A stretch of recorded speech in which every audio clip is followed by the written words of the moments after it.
L'historique du rallye est assez mal défini, mais le mot est, semble-t-il, issu du vocabulaire anglo-saxon. On peut affirmer, sans trop se tromper, que les ancêtres des rallyes modernes sont les premières courses sans chevaux, organisées de ville en ville et à vocation spécifiquement routière. Le fameux Paris-Rouen date de 1894 et à l'époque, la régularité est nettement plus importante que la vitesse. Il faut attendre 1911 pour voir naître le plus ancien des rallyes, le Monte-Carlo.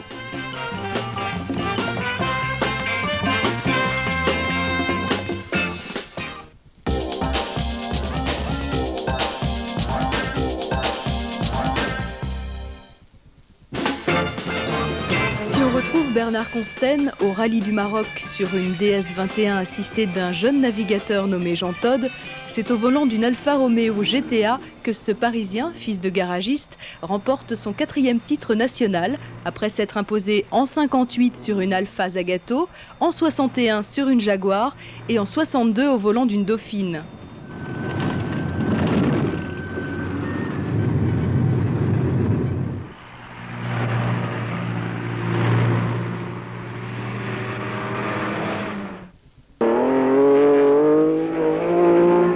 La saison 1968 et 1969 marque l'éclosion d'un pilote d'exception, Jean-Claude Andruet. Véritable écorché vif, le beau Jean-Claude dissimule sous un physique de judoka, sport par lequel il débute, un cœur juvénile. Rapidement surnommé la panique par ses amis et coéquipiers de l'équipe alpine, Andruet est imbattable dès lors qu'il se concentre sur la conduite.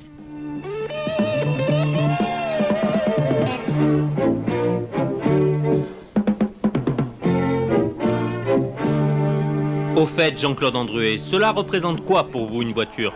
C'est une question à laquelle je n'avais pas réfléchi encore. Une voiture, c'est un moyen d'assouvir ma soif de compétition. Pour la saison 1968, il devient l'un des piliers de l'équipe alpine. La nouvelle berlinette A110 lui permettant d'exprimer pleinement son talent d'équilibriste.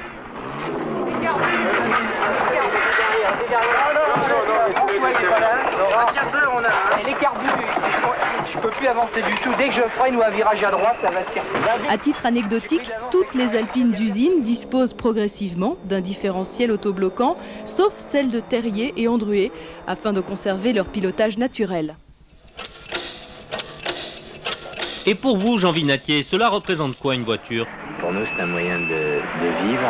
On est tellement souvent dedans. La voiture, pour moi, c'est une joie, c'est une possibilité d'aller aux limites de ce que je peux faire et de ce que peut faire la voiture. Je pense que je m'en occupe un peu comme si c'était une personne presque, puisque je suis mécanicien et je m'occupe de la voiture, de sa santé. Et gauche à fond long. La saison 1969 marque la montée en puissance de l'équipe alpine. En 4 ans, les rallyes subissent une profonde mutation. Désormais, pour triompher, il faut disposer d'une voiture agile, puissante et fiable, tandis que le rôle du pilote et du copilote deviennent prépondérants. Ainsi, parmi les pilotes alpines, Jean Vinatier, le plus expérimenté, est chargé d'assurer la victoire, laissant les jeunes loups s'expliquer entre eux. Ce scénario est respecté à la lettre.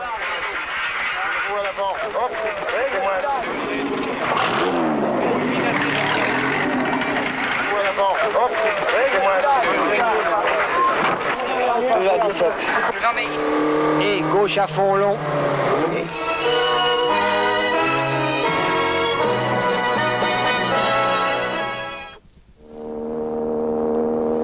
Tiens, Jean-Pierre Nicolas, c'est quoi une voiture? Pour moi, je vis dans une voiture, tu vois. Je suis heureux dans ma voiture et c'est quelque chose de précieux, qu'on doit aimer, parce qu'on aime conduire. L'année 1971 est marquée de l'empreinte de Jumbo, alias Jean-Pierre Nicolas, car celui qui préside actuellement aux destinées sportives de Peugeot fut en son temps l'un des meilleurs éléments de la grande équipe alpine, avec laquelle il participe 2 ans plus tard à l'épopée victorieuse du championnat du monde. Pour l'instant, Jean-Pierre Nicolas débute sa 4e saison en alpine, navigué tantôt par Jean Todt, tantôt par Michel Vial ou encore Claude Roure.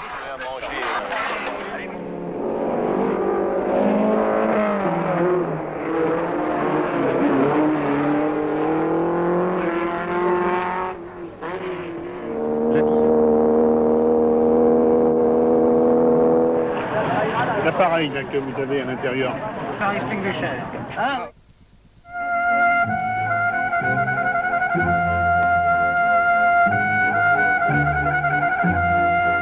Bernard Darniche est souvent critiqué pour ses courses sans panache. C'est l'archétype du pilote professionnel, rapide et fiable.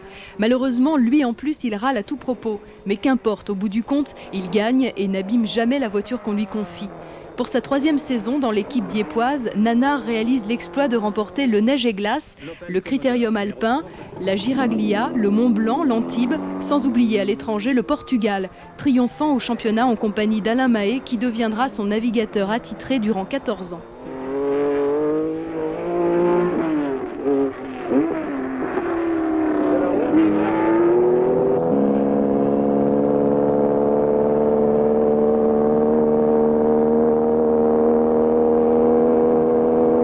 Coéquipier de Jean-Luc Terrier, Marcel Calvart nous explique son travail. D'abord, s'occuper de tout ce qui est organisation du rallye, lecture du règlement, préparation des cartes, préparation du matériel. Et ensuite, la reconnaissance elle-même du rallye. La préparation des notes virage par virage avec le pilote lui-même, parce que chacun a un peu sa façon de prendre les notes. Lorsqu'on lit les notes le jour de la course, on regarde le cahier, mais on regarde quand même la route. Si on prend le Turini, fait 24 km, mais 24 km, eh bien, les faire sans enlever les yeux du cahier, je crois que personne ne serait capable de faire 10 km sans être malade. Il faut savoir regarder la route pour sentir le virage qui va venir, pour sentir le dos d'âne. Évidemment, il faut avoir l'entraînement de jeter un œil sur la route tout en regardant le cahier pour voir la note suivante. Nous, notre outil de travail, c'est la voiture.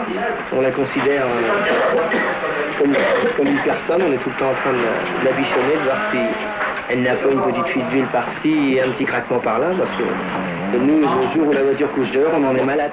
Quand le chat n'est pas là. Ainsi pourrait-on résumer la saison 1973. L'équipe alpine dispute l'intégralité du championnat du monde, ne maintenant qu'une présence symbolique en France. Cette présence se nomme toutefois Terrier, c'est dire que l'opposition a fort à faire pour venir à bout de l'acrobate de Neufchâtel-en-Bray.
Exercice.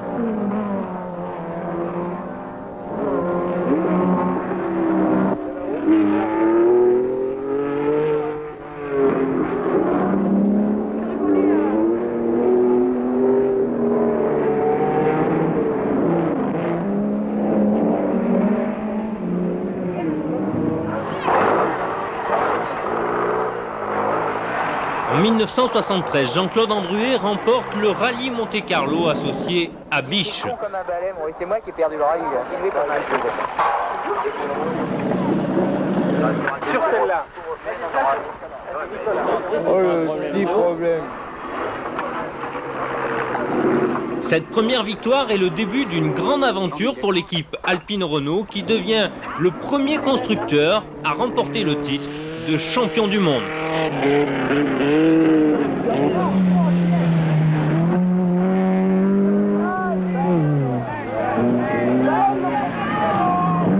Troisième en Suède, ça me fait plus de plaisir que de terminer premier en Italie ou à l'Acropole.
Madame.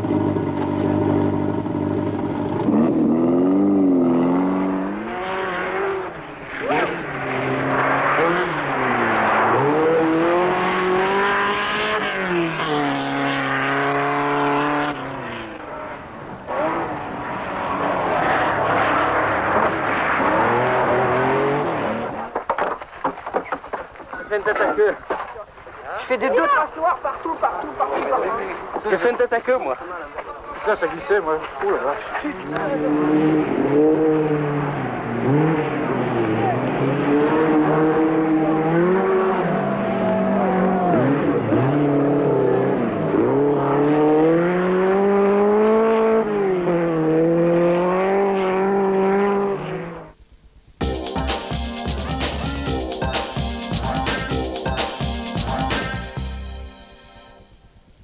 Alpine, sacré champion du monde, les mousquetaires vont désormais suivre des voies opposées même si elles restent parallèles.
L'épouvantail d'Arniche et sa Stratos chardonnay, ayant choisi de disputer le championnat d'Europe, la voie est provisoirement libre pour une victoire française.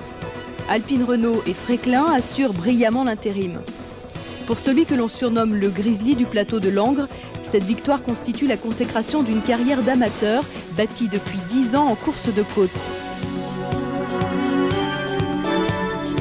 Le championnat de France des rallyes, intégralement disputé sur le réseau routier asphalté, constitue une spécificité qui attire nombre d'équipes étrangères.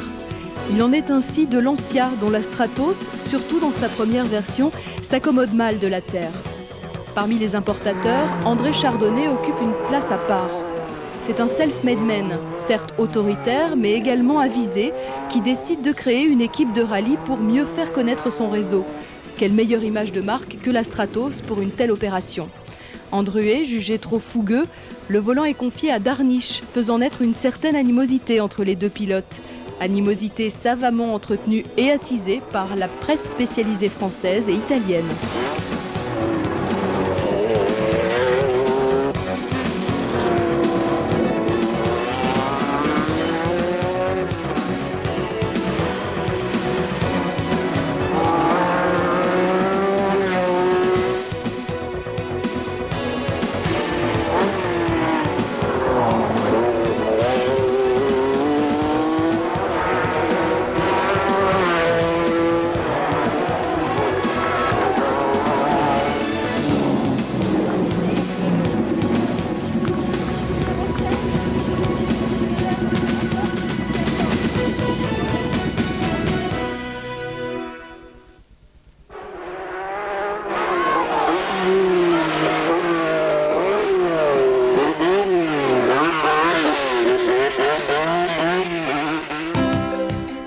Si Alpine remporte le premier championnat du monde des rallyes, la petite entreprise diepoise décide de ne pas remettre son titre en jeu, la participation de plus en plus importante de Renault obligeant à développer des productions moins typées. Évolution logique du championnat d'Europe, devenu l'espace de 3 ans le championnat international des rallyes, le mondial va rapidement devenir la chasse gardée des constructeurs italiens Fiat et Lancia, qui triomphent sans interruption de 1974 à 1978 grâce aux 124 et 131 Abarth ou Lancia Stratos.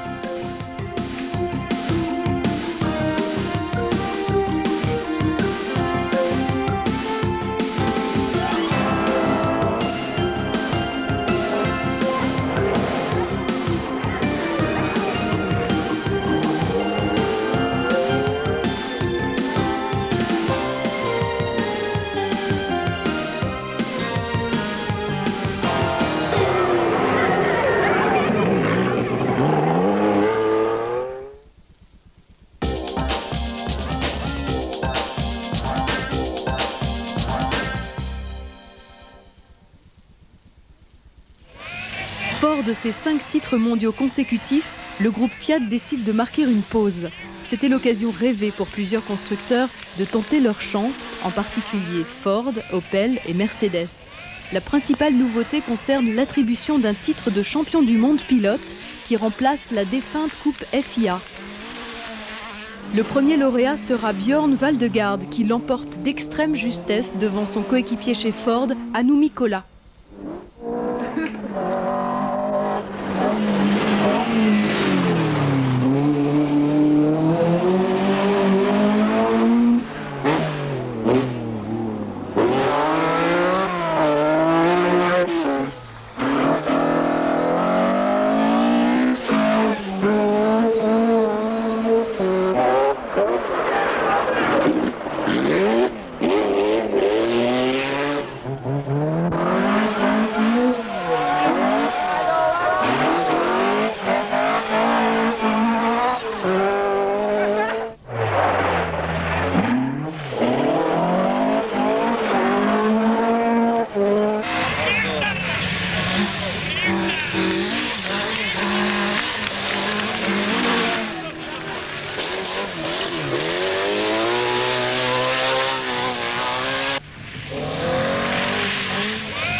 Björn Waldegard et Hannu Mikkola disputent le rallye de Côte d'Ivoire pour le compte de Mercedes. Les lourds coupés allemands réalisent un véritable festival en s'emparant des 4 premières places. Quant à Waldegard, ce titre marque le premier échelon d'une carrière déjà bien remplie. Le champion suédois débute en effet dès 1962 sur une VV 1500S, puis pilote éclectique. Björn s'adapte avec une aisance déconcertante aux différents types de revêtements, qu'il pilote une propulsion comme la BMW 2002 Ti en Autriche ou une traction telle que la Citroën SM au Portugal. Outre son palmarès obtenu au volant des Escort RS et des Stratos, nous ne pouvons oublier qu'il remporta par 2 fois, en 1969 et 1970, le rallye Monte-Carlo sur des Porsche 911.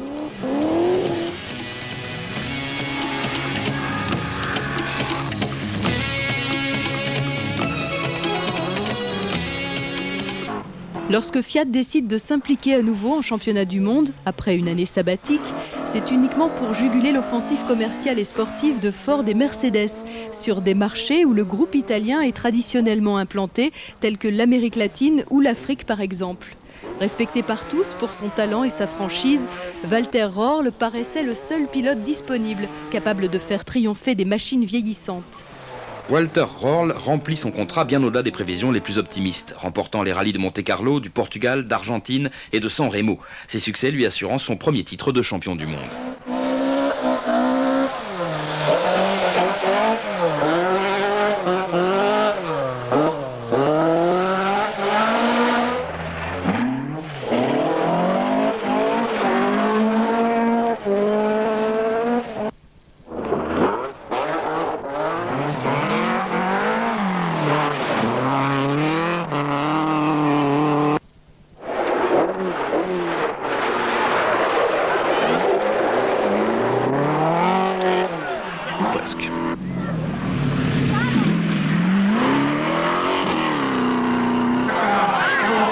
pulling the power, and this will shoot them in the halter, boys.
Idéalement placé au crépuscule du groupe 4 et à l'aube du groupe B, cette saison 1981 est véritablement l'une des plus mémorables depuis la création du championnat du monde. Face aux nouvelles vedettes du groupe B que sont les Audi Quattro, les constructeurs tels que Ford présentent du matériel techniquement obsolète. Le handicap est donc, comme c'est souvent le cas, comblé par le talent des pilotes. D'ailleurs, l'unique Escort RS 1800 n'est même plus engagé par l'usine, mais par David Sutton, le pilote n'étant autre qu'Harry Vatanen. Avec une seule voiture, le choix peut sembler hardi, car Vatanen c'est jusqu'alors le champion du Béret. Pourtant, les responsables de Rothman et Ford font le bon choix, ne pliant que 2 escortes en Argentine et en Côte d'Ivoire. Harry remporte l'Acropole, le Brésil et les 1000 lacs, permettant à Ford de sauver les meubles dans l'attente de l'homologation de la RS 200. Quant à Vatanen, cette victoire lui permet de faire oublier cette réputation de casseur qui lui colle à la peau.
Après une année de vacances, intermède que seul un grand champion tel que Walter Röhrl pouvait se permettre, Opel fait appel à ses services pour piloter une Ascona 400 aux caractéristiques techniques très proches de la Fiat 131 Abarth.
this. 30 seconds, quickly.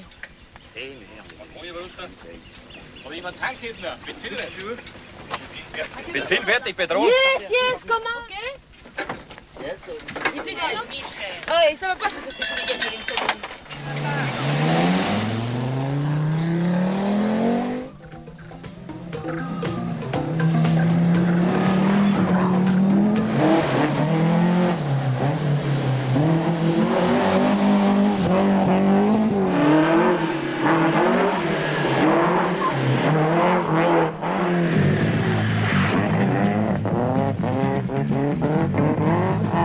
En remportant le rallye de Côte d'Ivoire, Walter Röhrl triomphe pour la seconde fois dans le cadre du championnat du monde des rallyes. Ce deuxième titre conserve pour le pilote allemand une connotation particulière. La seconde place du championnat revient à une femme, Michèle Mouton.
De rodage dans l'ombre de Bernard Darniche, Béguin, l'autre Bernard, impose pour la première fois et avec une régularité de métronome la Porsche 911 en championnat de France. Car aussi étonnant que cela puisse paraître, aucune Porsche n'a jusqu'alors triomphé dans l'Hexagone. Pourtant, sa fiabilité légendaire en font l'arme idéale pour un amateur. Discret et raffiné dans son aspect comme dans ses propos, Bernard Béguin se forge rapidement une réputation de gentleman driver. Il construit ses victoires avec l'approche d'un professionnel, bien que l'organisation qu'il a mise sur pied n'ait aucun rapport avec une équipe d'usine.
Sport, placé sous la houlette de Patrick Landon, préfère ne s'engager qu'au coup par coup dans un programme réduit, essentiellement hexagonal.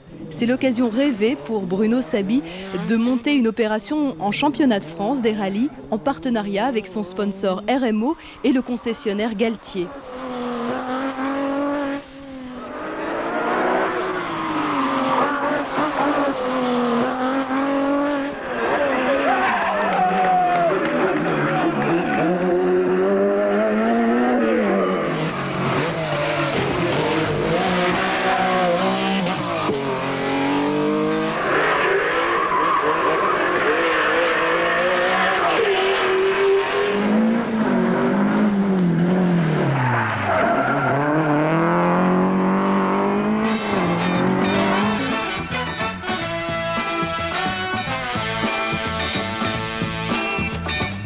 En remportant 3 victoires et autant de secondes places, Bruno Saby marque ses véritables débuts de pilote professionnel en remportant son premier championnat de France des rallyes.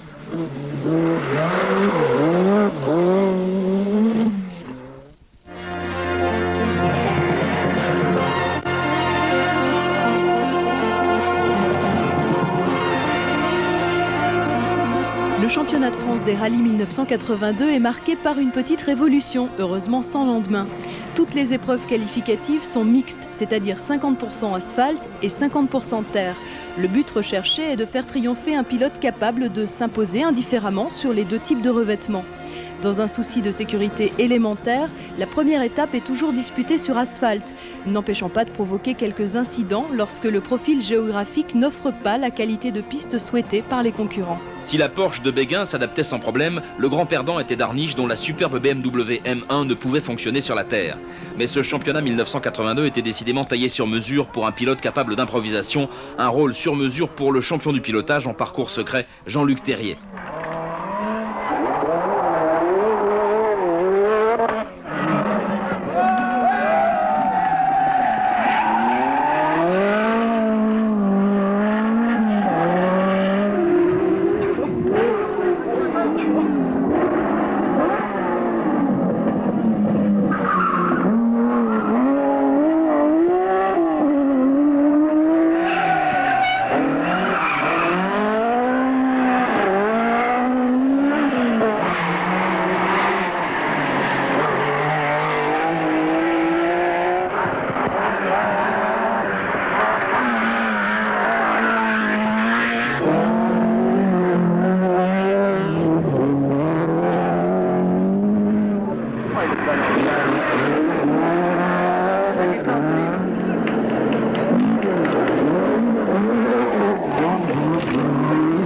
Après de longues et fructueuses séances d'essai réalisées dans l'enceinte du camp de Canjuers, la Renault 5 Turbo est devenue performante sur tous les types de terrain, seuls les moteurs turbo continuant de poser quelques problèmes de fiabilité.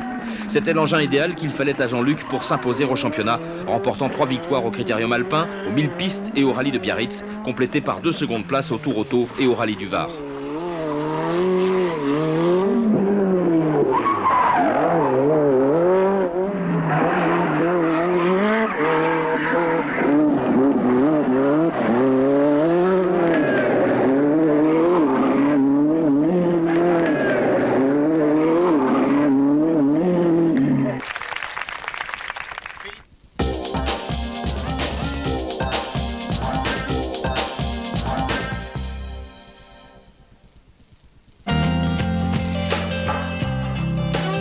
Après le cuisant échec du précédent championnat de France des rallyes qui s'est déroulé en totalité sur des épreuves mixtes terre-asphalte, une certaine sagesse de la FFSA conduit à un retour au classicisme, même si quelques épreuves sur terre sont toujours qualificatives. Les nouvelles groupes B ont atteint leur maturité et le championnat 1983 est plus ouvert que jamais. S'il ne dispose pas de la meilleure monture, Fréquelin compense le handicap de motricité par une attaque permanente qui porte ses fruits.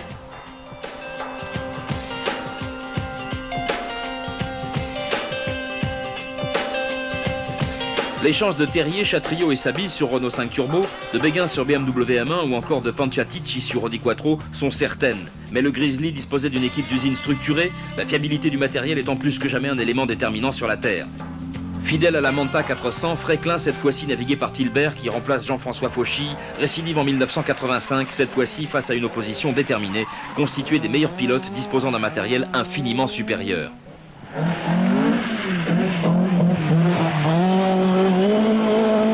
On a 2 victoires sur Jeannot. Dans ce rallye, comme il est beaucoup plus long que les 2 autres, on a décidé délibérément d'attaquer un peu moins.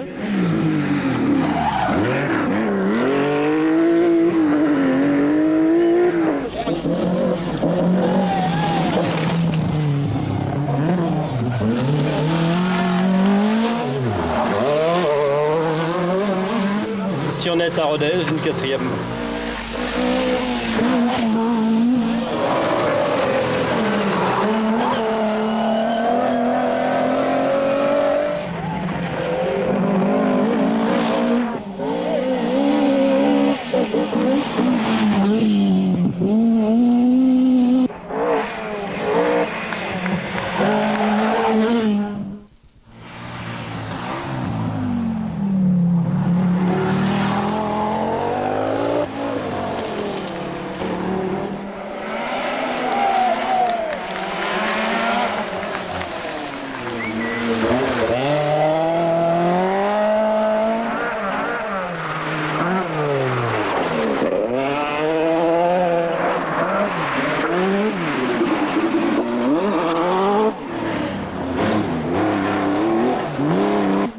Début 1984, Renault ne doit pas participer au championnat de France. Les quelques résultats obtenus en début de saison par Jean Ragnotti décident Patrick Landon à poursuivre son offensive.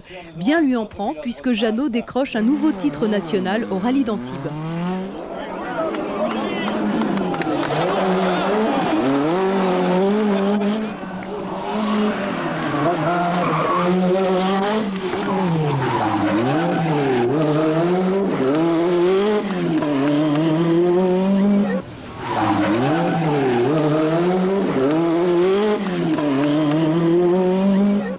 Je connais très bien le parcours et je pense que si la voiture a un potentiel, je pense que je suis d'attaque ici à aller très vite. Alors je pense qu'on va attendre un petit peu la première spéciale et on verra. Mais de toute façon, je suis partant pour attaquer très fort et s'il y a possibilité, on va tout faire pour gagner.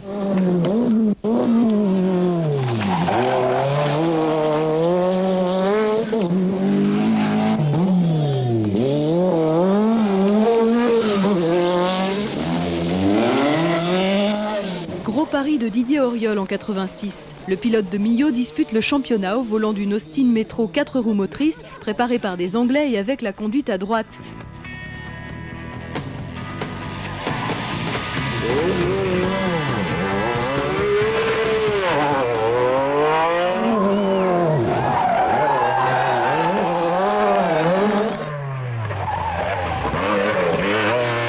Pas trop mal. On est en tête pour l'instant, bon, de 2 secondes, il est vrai. Là.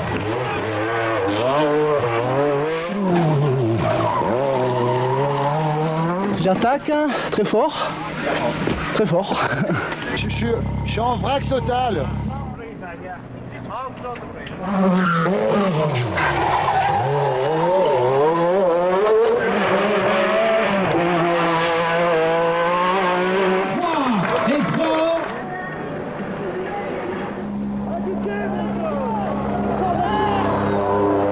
John. What about?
est champion du monde des marques, Timo Salonen est champion du monde des pilotes.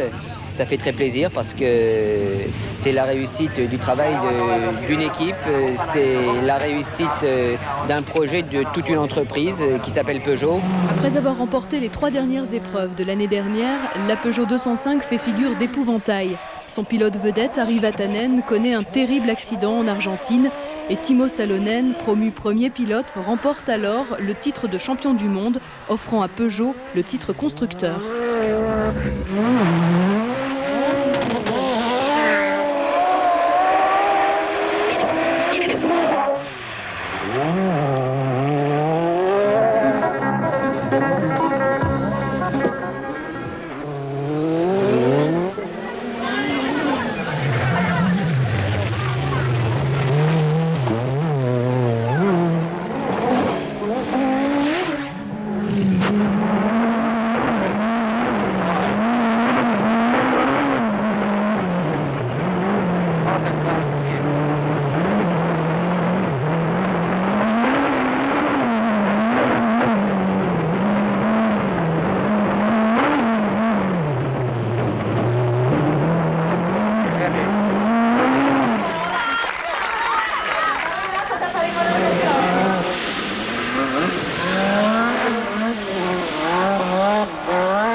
En 1986, Juha Kankkunen dispute sa première saison de championnat du monde. La jeune recrue de l'équipe Peugeot ne tarde pas à faire des étincelles en s'imposant dès sa deuxième course. Avec 2 autres succès à son actif, le jeune Finlandais devient le plus jeune champion du monde de l'histoire.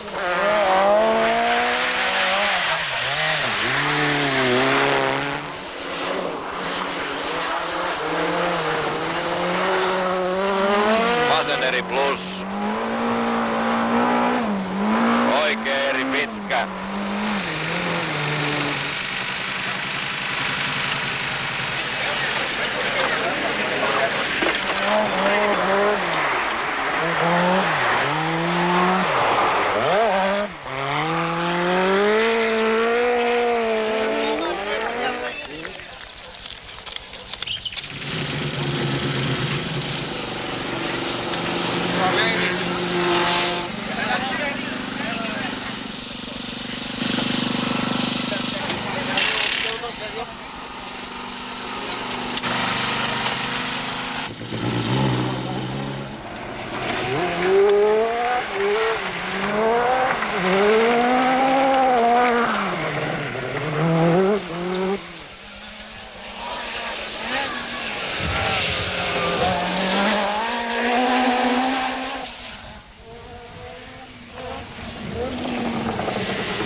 raisons de sécurité, l'arrêt des groupes B, donc de Peugeot, oblige Juha Kankkunen à trouver refuge ailleurs. Lancia recrute le blond finlandais qui remporte seulement 2 victoires, mais devient néanmoins champion du monde pour la 2e année consécutive en battant de nouveau Markku Alén, devenu son équipier.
Je ne serai pas au départ du critérium, je vais sortir demain de la clinique et demain c'est samedi, c'est le départ. Bernard Béguin malade pour le critérium des Cévennes, le pilote de Millau remporte plus facilement que prévu le championnat 1987.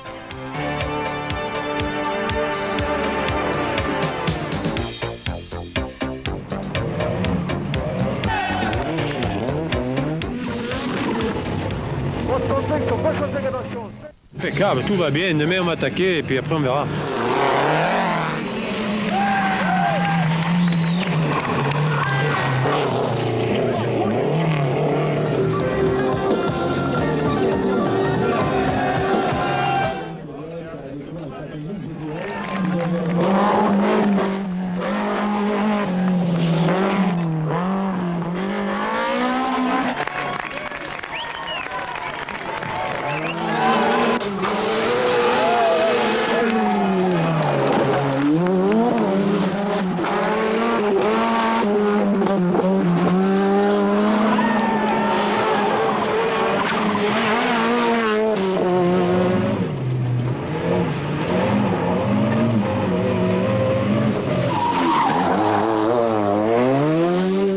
On a roulé vite à l'attaque.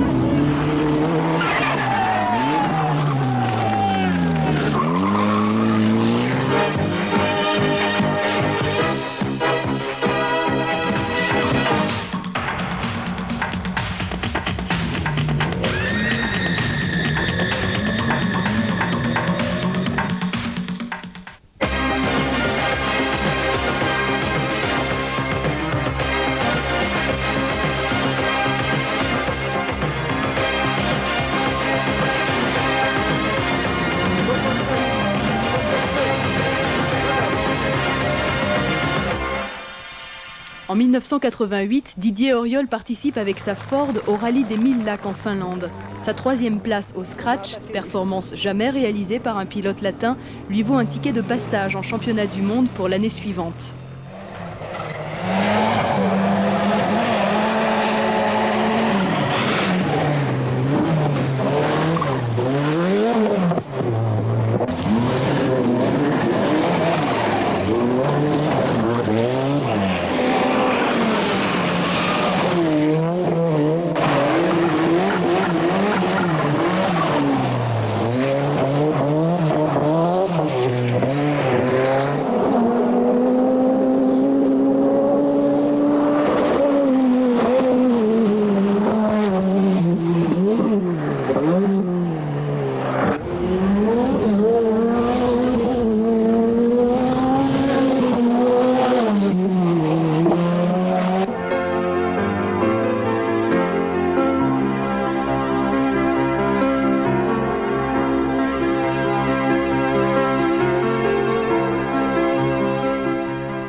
Lancia domine de la tête et des épaules le championnat constructeur en remportant 10 courses sur les 11 disputées en 88. Seul Didier Auriol casse cette domination en imposant sa Ford en Corse. Lancia recrute le Français qui épaule Massimo Biazon pour la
Pied droite 80, faux gauche 75, pas corde.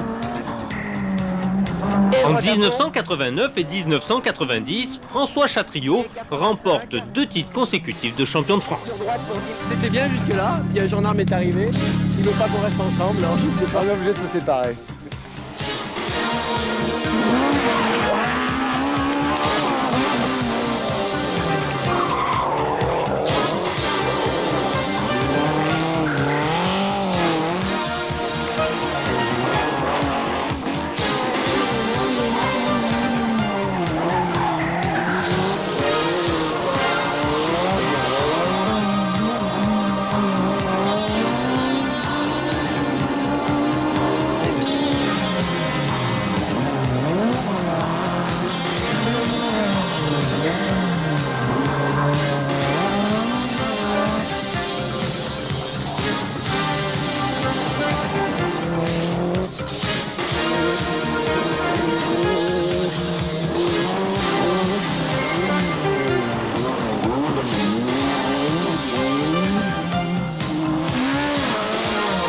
L'objectif, c'est d'essayer de gagner, même si ça ne sera pas facile.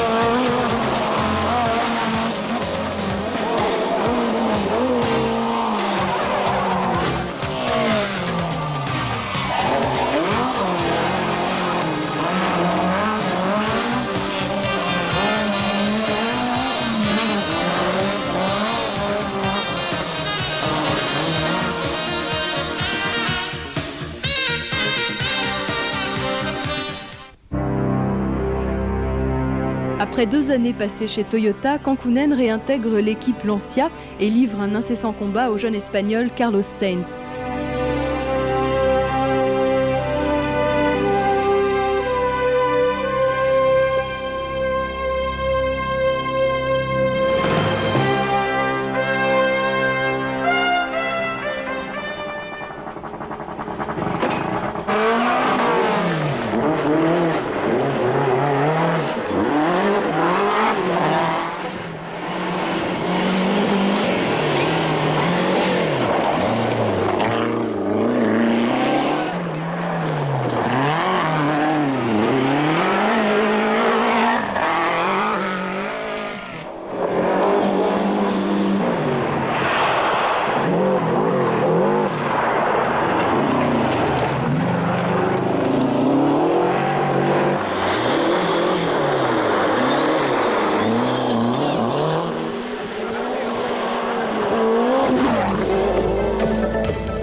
Pour sa deuxième saison de championnat du monde, le pilote madrilène est couronné après un rack qu'il remporte de haute lutte.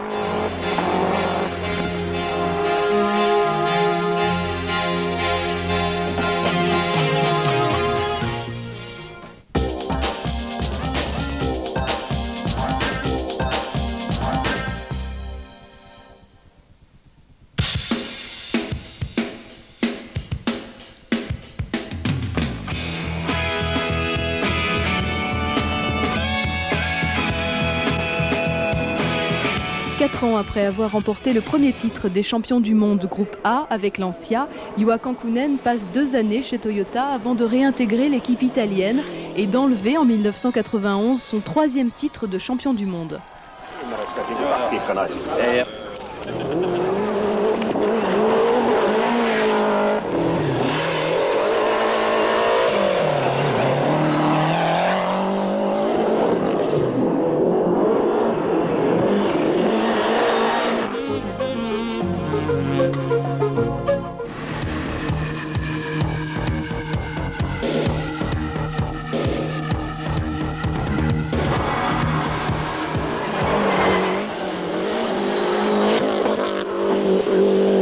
Carlos has been very fast.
Après une première couronne mondiale, Carlos Sainz récidive en 1992 au terme d'une année où Didier Auriol, héros malheureux, remporte 6 victoires, record non battu à ce jour.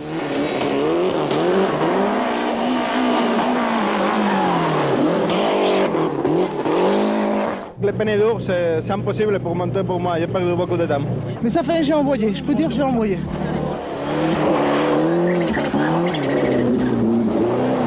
Il faut savoir que bon, maintenant le rallye c'est fini. Donc...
C'est très très dur. L'année dernière, moi-même, les 3 dernières courses, j'ai eu des problèmes mécaniques. Et c'est vraiment très dur pour un pilote d'être en tête toute l'année et après pour un problème mécanique de ne pas pouvoir gagner à la fin.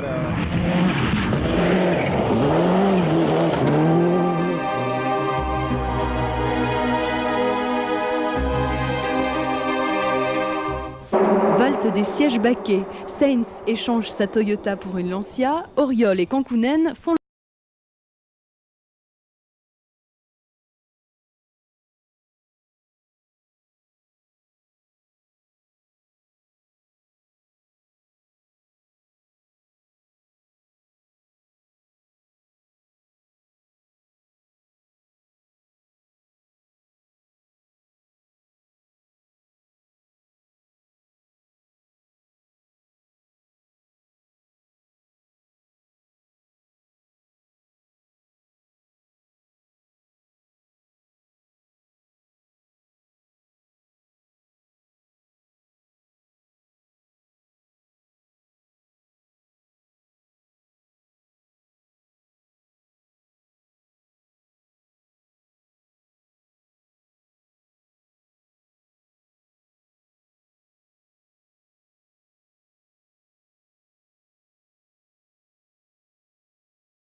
redoutable finisseur, Juha enlève en 1993 son 4e titre de champion du monde des rallyes.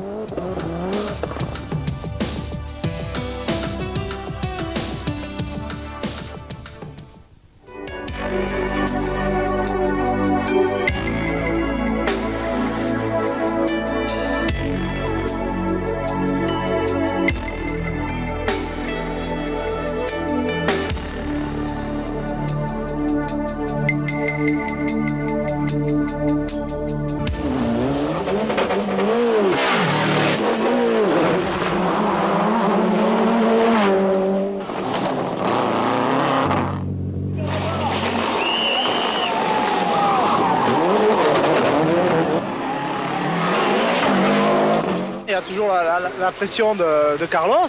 Il y a 10 secondes maintenant.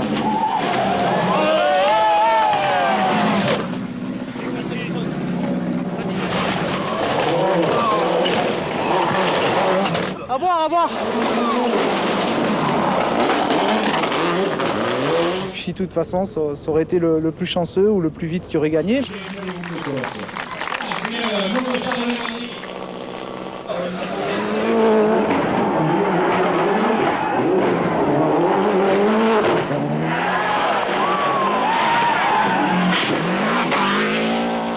Il y a eu des moments très chauds, c'est sûr. Bien, de momento bien.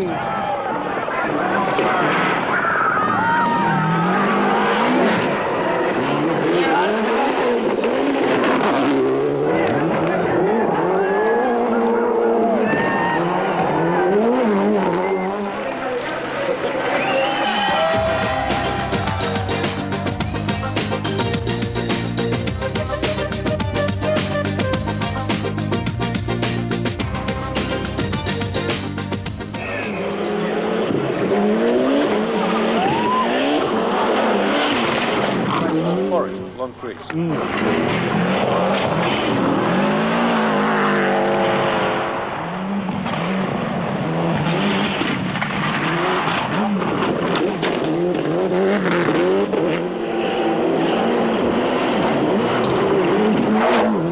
I'm very well.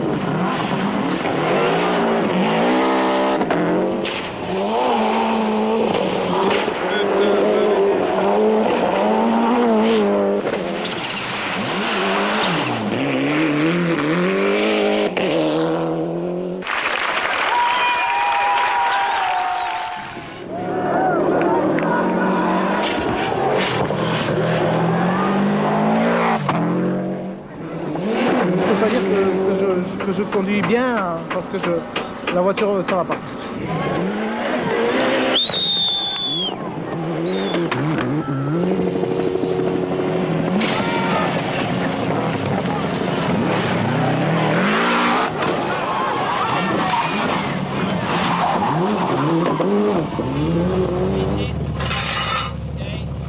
Comment ça va, Didier? Basta.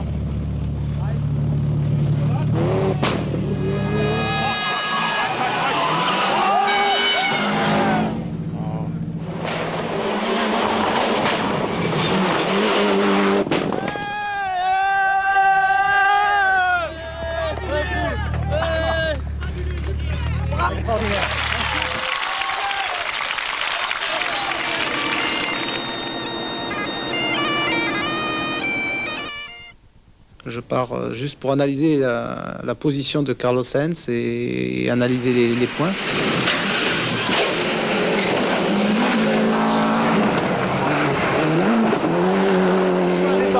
Mais bon, c'est la vie, c'est comme ça.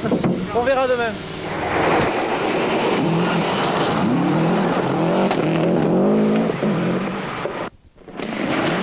Après un nouvel affrontement entre les deux frères ennemis Didier et Carlos, le Français prend sa revanche et enlève la couronne mondiale après un final à suspense et à rebondissement. Un premier titre de champion du monde pour Didier Auriol et la France. L'organisation nous a dit au départ de la spéciale, Carlos est sorti de la route.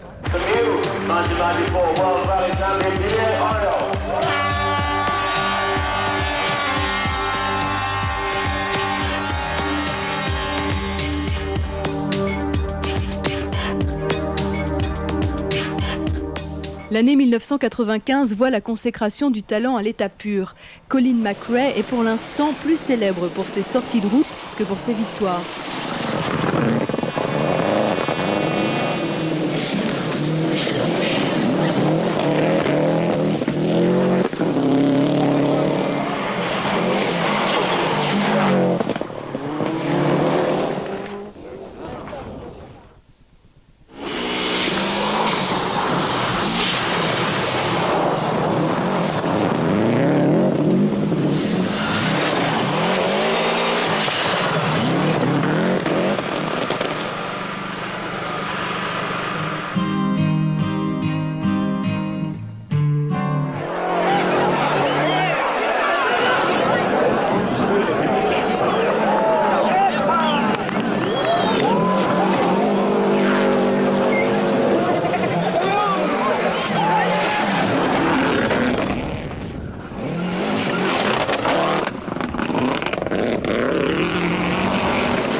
Maintenant, le danger va être Colin McRae, surtout dans les spéciales très sinueuses.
Après une lutte intestine avec Carlos Sainz, l'Écossais remporte son rallye et un premier titre mondial pour son pays.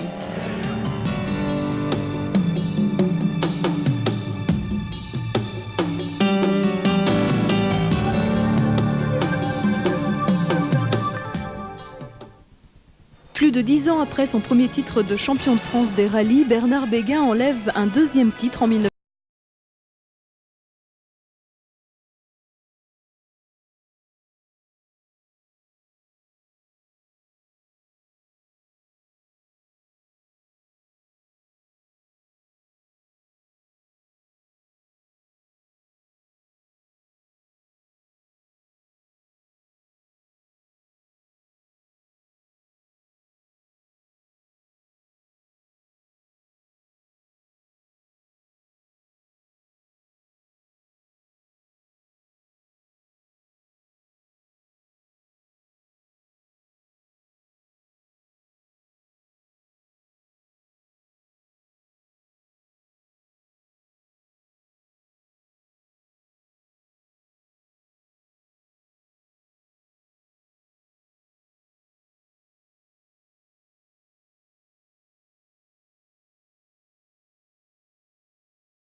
Au Critérium des Cévennes, Bernard Béguin est de nouveau sacré champion de France des rallyes pour la 3e fois.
de sa Corse natale, Bernardini, le fils du concessionnaire BMW d'Ajaccio, prend la succession de Bernard Béguin dans le baquet de la Ford Escort du Best.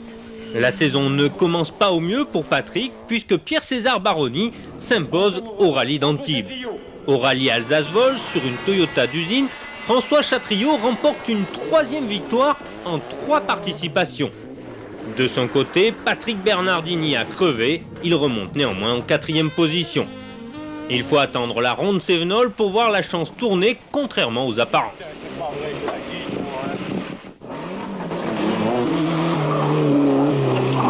Après avoir enfin réussi à démarrer, Patrick Bernardini remporte cette première victoire devant Sylvain Polo et Hugues Delage avant de partir en terre limousine.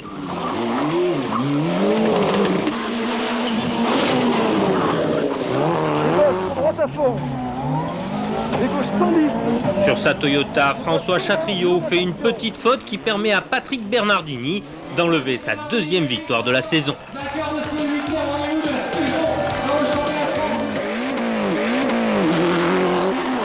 C'est au Critérium des Cévennes que le titre bascule en faveur de Patrick Bernardini.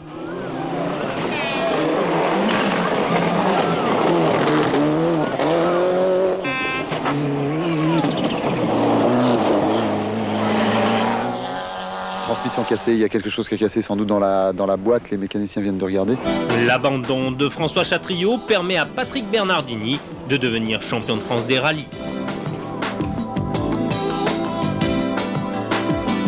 Secondé par Catherine François, puis par Jean-Marc Andrier, Patrick Bernardini est couronné 2 fois de suite en 1994 et 1995. Cette année-là, c'est l'apparition des Clio Maxi confiés respectivement à Jean Ragnotti et Philippe Bugalski.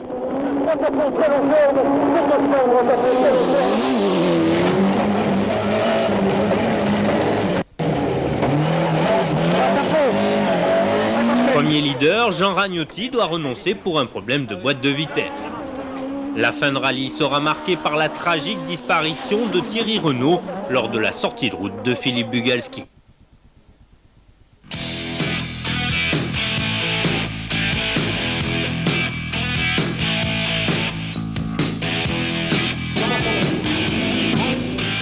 Apparition des Peugeot 306 Maxi au rallye Alsace-Vosges avec Gilles Panizzi qui prend d'entrée la tête du rallye.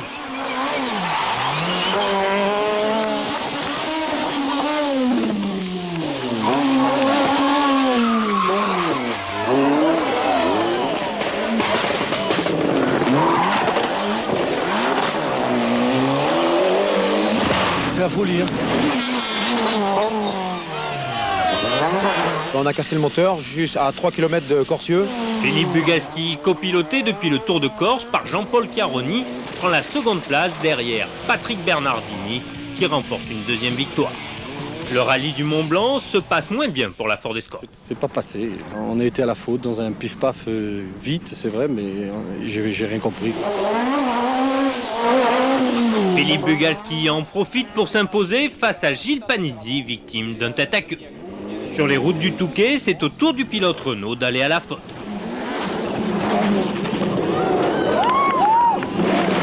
Le pilote de la Ford ne laisse pas passer l'occasion et il s'impose face à Fabien Dohenlen.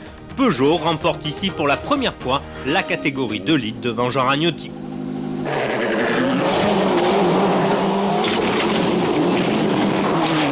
C'est au rallye du Var que se joue le dernier acte. Par chance, Patrick Bernardini parvient à repartir et à remporter un 2e titre de champion de France. C'est moi qui gagne, les deux. C'est pas le patron, c'est plus fort.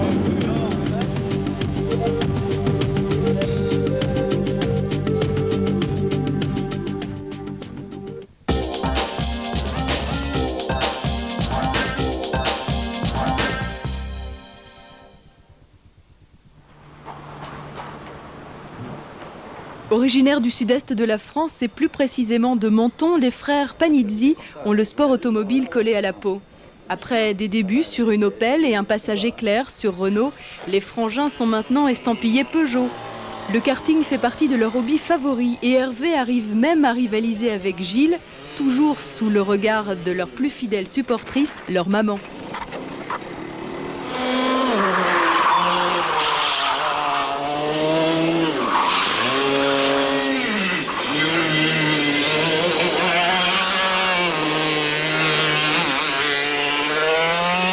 Dès qu'ils se retrouvent dans le même cockpit, Gilles et Hervé ne font plus qu'un et ils usent aussi leurs adversaires.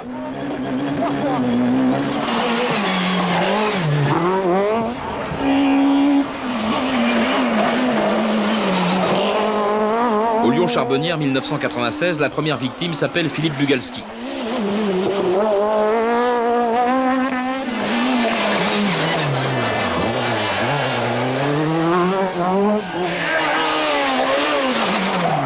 Les frères de la Côte ne sont pas plus impressionnés par François Chatriot, l'équipier de l'époque. Ils s'imposent magistralement pour signer leur première victoire dans le championnat de France.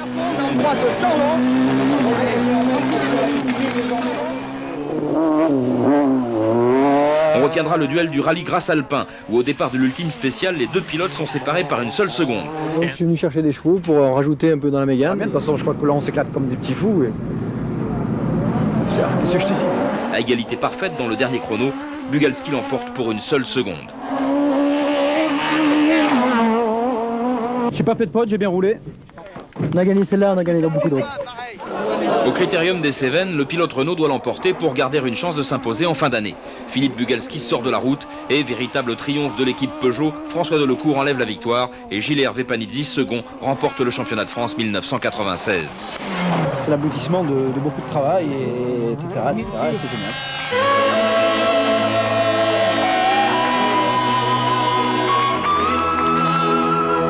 Un an après son triomphe de 96, Gilles Panizzi récidive aux Charbonnières 97, malgré l'opposition de François Delecourt. On le saura dans 3 spéciales. 3 spéciales plus tard, le champion de France en titre s'impose pour quelques secondes. En championnat du monde, en Catalogne notamment, Gilles Panizzi est également le plus rapide, jusqu'à ce qu'une crevaison annihile tous ses efforts. Il termine néanmoins 3e.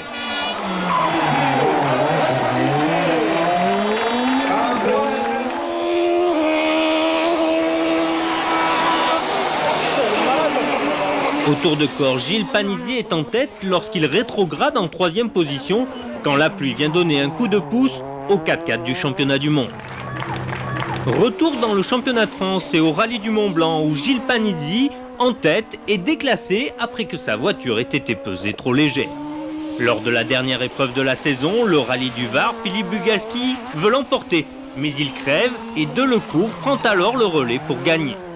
Le seul à pouvoir empêcher Gilles et Hervé Panizzi d'être sacrés, c'est Patrick Magot. On attend que Panizzi fasse une erreur, mais... Mais Gilles et Hervé ne font pas la moindre faute et remportent un 2e titre consécutif de champion de France.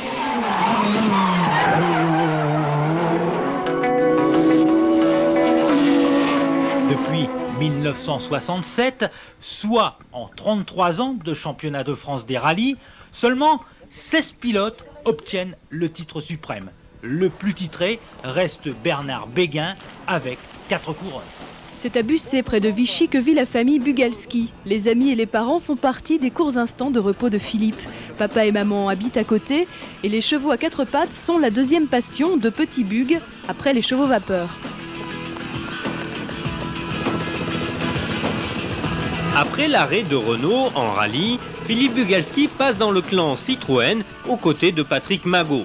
Leur adversaire sera cette année Simon Jean-Joseph et la Subaru. Dès le premier rallye de la saison, le rallye Lyon-Charbonnières, Patrick Magot tape une pierre et casse une jambe. Simon Jean-Joseph termine second de ce rallye derrière Philippe Bugalski qui, pour sa première course au volant de la Citroën, remporte une première victoire.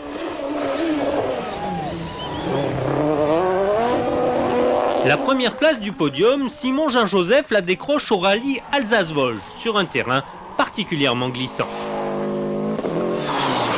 Philippe Bugalski en a fait les frais, il est sorti de la route dès les premières spéciales. La Catalogne marque la première aventure de l'Axara en championnat du monde des rallyes. 5e et 1er des 2 litres, c'est le résultat obtenu par Philippe Bugalski. Le plus beau duel du championnat de France a lieu au rallye d'Antibes. Patrick Magot est en tête en début de rallye avant qu'une fuite d'huile provoque son abandon. Philippe Bugalski prend alors le relais devant un Simon Jean-Joseph des plus agressifs.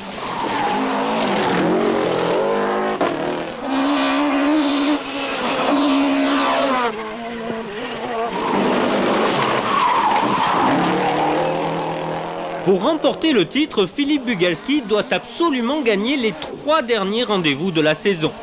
Au terme d'une course infernale, Philippe Bugalski s'impose pour 4 dixièmes de seconde.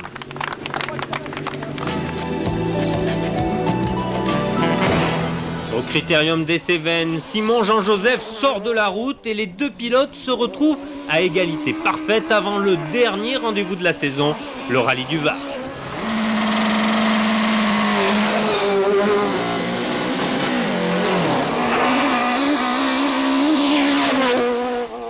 Sur les routes des environs de Sainte-Maxime, la Subaru use beaucoup trop ses pneumatiques.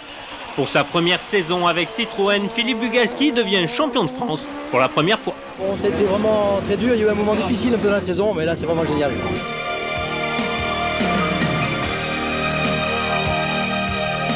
En 1999, Philippe Bugalski est bien isolé dans l'Hexagone. Du coup, l'équipe Citroën se frotte aux animateurs du mondial sur les 3 manches asphaltées du championnat.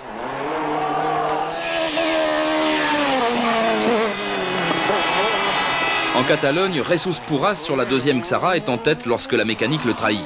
Philippe Bugalski prend le relais devant Didier Auriol et remporte sa première victoire face à l'élite des pilotes et constructeurs.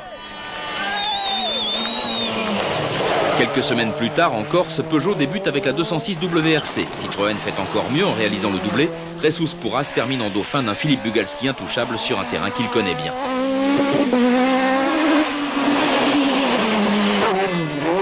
Après ce nouveau podium, on attend beaucoup des Citroën du côté de la Riviera italienne. Mais Philippe Bugalski commet une faute et abandonne.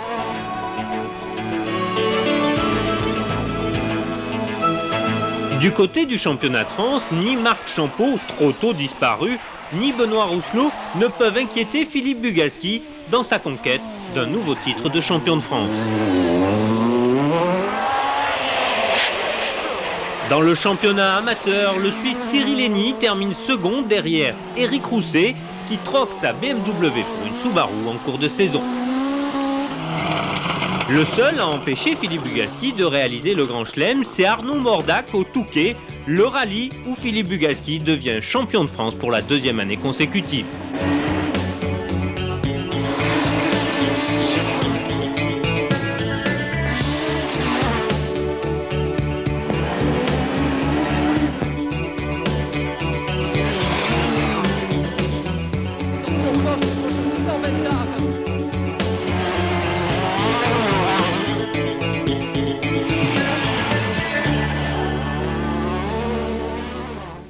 Depuis 1979, date de la création du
névralgique du rallye des 1000 lacs. Animé par une profonde volonté, le jeune Finlandais n'a qu'une seule ambition, faire mieux que son aîné Juha Kankkunen. Et c'est en Suède en 1996 que commence l'ascension de Tommi Mäkinen, ici en plein duel avec Carlos Sainz. Une victoire pour le Finlandais et une victoire également quelques mois plus tard au Safari pour sa première participation et après un somptueux duel aussi avec Kenneth Eriksson alors sur Subaru.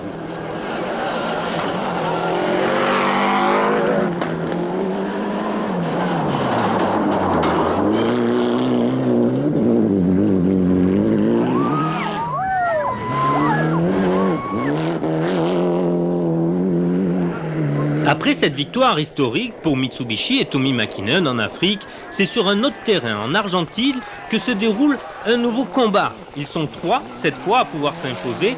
Tommi Mäkinen sur Mitsubishi Kenneth Eriksson sur sa Subaru et encore Carlos Sainz sur la Ford.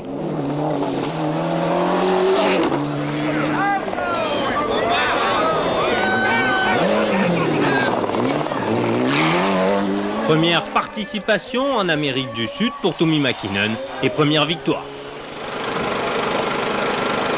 En Finlande, à domicile, au rallye des 1000 lacs, c'est un duel avec Juha Kankkunen, alors sur Toyota, qu'engage Tommi Mäkinen sur sa Mitsubishi.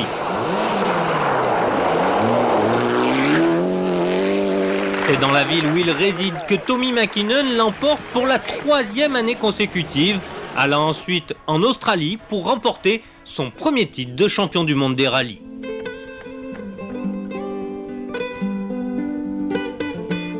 C'est au Portugal en 1997 que Tommi Mäkinen remporte sa première victoire de la saison.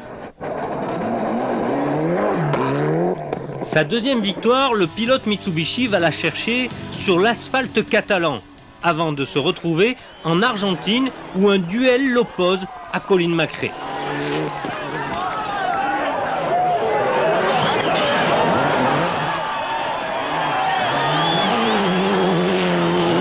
Devant le stade de Cordoba en délire, Tommi Mäkinen remporte sa 3e victoire de l'année avant de se retrouver en Finlande.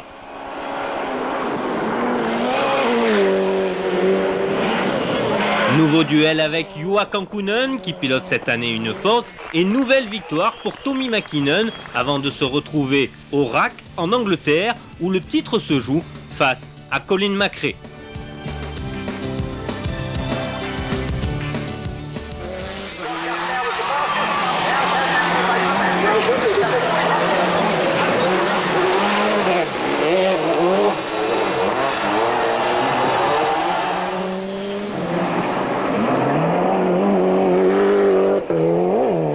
Colin McRae remporte la victoire, mais Tommi Mäkinen et Seppo Arjan deviennent pour la 2e année consécutive champions du monde des rallyes. En 1998, l'adversaire numéro 1 s'appelle Carlos Sainz et sa Toyota. Après l'avoir remporté à 5 reprises en Suède, en Argentine, en Finlande et ici sur l'asphalte du San Remo, Tommi Mäkinen l'emporte encore en Australie. Au rallye de Grande-Bretagne, Tommi doit seulement terminer 6e pour espérer remporter un 3e titre de champion du monde. Mais dans les brumes de l'Angleterre, Tommi Mäkinen effectue une touchette et arrache une roue, c'est l'abandon. Coup de théâtre à 500 mètres de l'arrivée de l'ultime spécial, le moteur de Carlos Sainz rend l'âme, Tommi Mäkinen remporte ici une 3e couronne mondiale. En 1999, Tommi Mäkinen remporte enfin le rallye de Monte-Carlo face à un étonnant Panizzi. Le Finlandais remporte encore la Nouvelle-Zélande qui manquait à son palmarès avant de s'imposer face au Peugeot au rallye de San Remo. Après cette nouvelle victoire du Finlandais, le ciel s'obscurcit pour Didier Auriol, seul candidat au titre en Australie. Après une sortie de route du Français et son abandon, Tommi Mäkinen n'a plus qu'à se laisser glisser jusqu'à l'arrivée où il remporte une 4e couronne mondiale consécutive. Son prochain objectif, remporter la Corse, l'Acropole et le RAC, les 3 seuls rallyes qui manquent à son palmarès.